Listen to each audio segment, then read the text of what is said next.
You just don't mess with Bill Clinton. You're going to be finding yourself 6 feet under before you know your name. Joe Watkins, Howard Dean, a big thanks to both of you on this New Year's Day. Good to see you. President Obama setting his New Year agenda today with a brand new push for gun control reform. The president using his weekly radio address this morning to say he is looking into new executive actions. Take a listen. Tens of thousands of our fellow Americans have been mowed down by gun violence. Tens of thousands. Each time we're told that common sense reforms like background checks might not have stopped the last massacre or the one before that, so we shouldn't do anything. We know we can't stop every act of violence, but what if we tried to stop even one? NBC's Ron Allen is with the president in Hawaii. Ron, what is the president talking about doing here?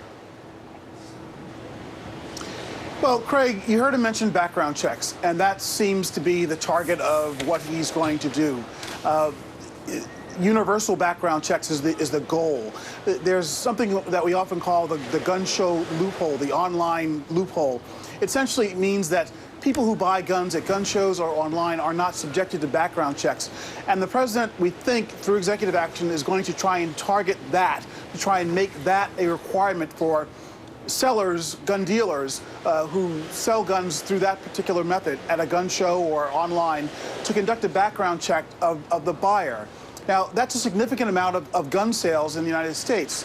We also have heard the president over the weeks and months recently, especially since San Bernardino, talk about this, what they call the no-fly, no-buy loophole. Essentially, there are thousands of people on the terrorist no-fly list that essentially forbids them from flying on an airplane.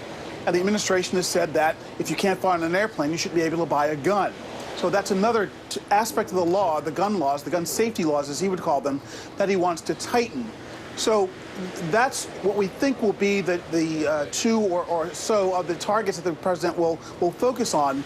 But the idea is basically to try and do something through executive action, not by trying to go to Congress, because the president has been frustrated in his efforts to try and get the Congress to pass what the administration calls common sense gun safety laws, not gun control laws. So the rhetoric is important in all this. But the bottom line is that the president has said that his inability, his frustration to stop more mass shootings in the United States, to do something in response to them, since Sandy Hook, since San Bernardino, since so many others, as you heard him say, since tens of thousands of people have been killed by gun violence.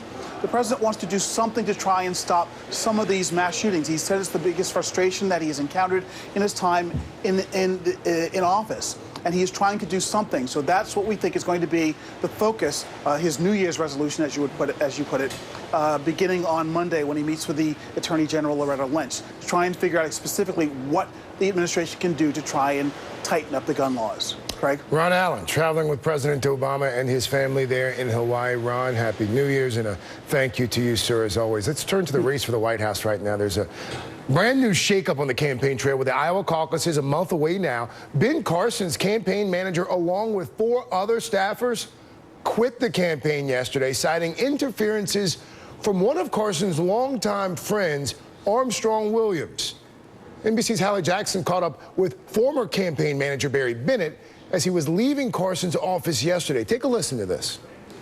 Some of his, advisors just, have got him to do some things that are not very smart, I think.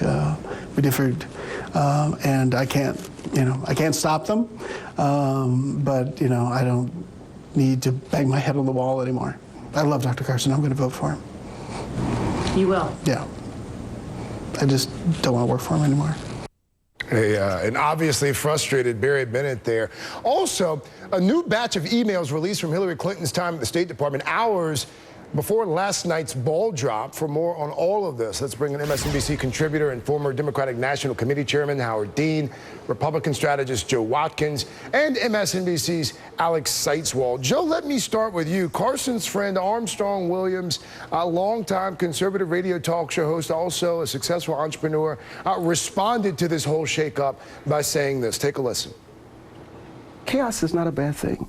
Dissension is not bad, as long as the candidate comes out better, more well-prepared, and ready for this battle that is ahead. Is he ready for the battle that's ahead now with this campaign shakeup, Joe?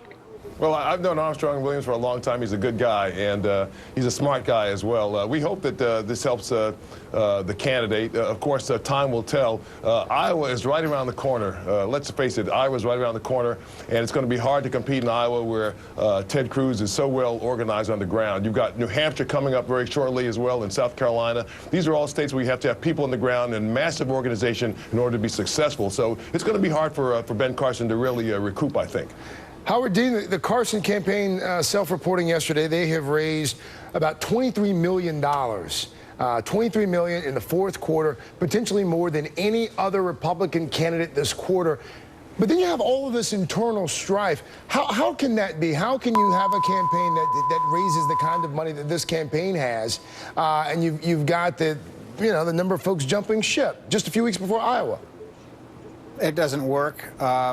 Internal strife is a disaster at this point where you really have to have almost a military operation to win the Iowa caucuses.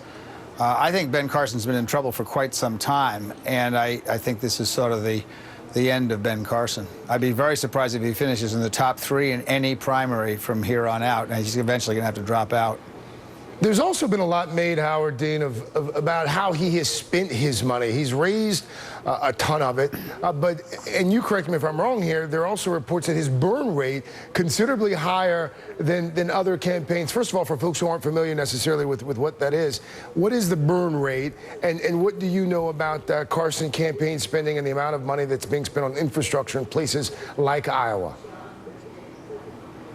I don't know what he's doing specifically. I do know that the people who have been in Iowa for MSNBC have not reported that he, or Donald Trump for that matter, have a particularly vigorous operation. And my bet is on Ted Cruz. Ted Cruz has got the evangelical community. They're by far the best organized on the Republican side.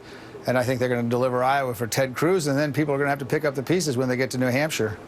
Joe, if it is as Howard Dean puts it, and as you, I believe, are putting it as well, if he's done, if Ben Carson's done after Iowa, is Ben Carson done, period?